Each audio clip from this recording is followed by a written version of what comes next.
Anthony Losso, bonjour. Vous êtes étudiant en Master 2, stratégie en intelligence économique à l'école de guerre économique. Alors, qu'est-ce qu'on apprend à l'école de guerre économique dans votre Master 2 et à quel métier l'on vous prépare ? Donc alors d'abord l'intelligence économique, alors qu'est-ce que c'est ? Ça permet de collecter, protéger et maîtriser l'information, donc c'est-à-dire collecter, analyser, pour justement aider à la direction des entreprises. Donc on nous prépare justement pour le privé et pour le public.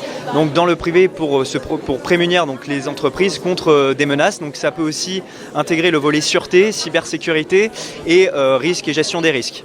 Alors c'est une formation qui dure 2 ans puisque c'est un Master 2. Vous êtes entré, vous aviez déjà quel diplôme, quel titre ?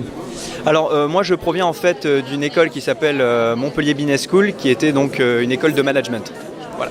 Et donc à l'issue de Montpellier Business School, vous avez décidé de vous spécialiser dans l'intelligence économique.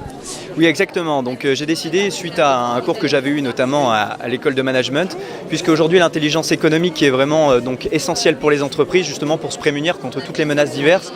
Par exemple, quand on voit une attaque comme WannaCry sur les industriels qui ont piraté toutes les machines justement et ont dû arrêter leur production, ce sont des milliards de perdus, c'est juste un exemple. Alors j'imagine que vous avez des stages pendant ces 2 ans d'études, comme dans un Master 2, et puis vous créez au sein de l'école un réseau relationnel pour la suite. Oui, en effet. Alors au sein de l'EGE, il y a un réseau donc, qui est très important et très intéressant, c'est-à-dire qu'il y a à peu près 1500 anciens étudiants de l'école de guerre économique qui sont prêts donc, à s'entraider chacun. Notamment, il y a aussi des événements durant lesquels on peut se rencontrer chacun. Merci Anthony Losso.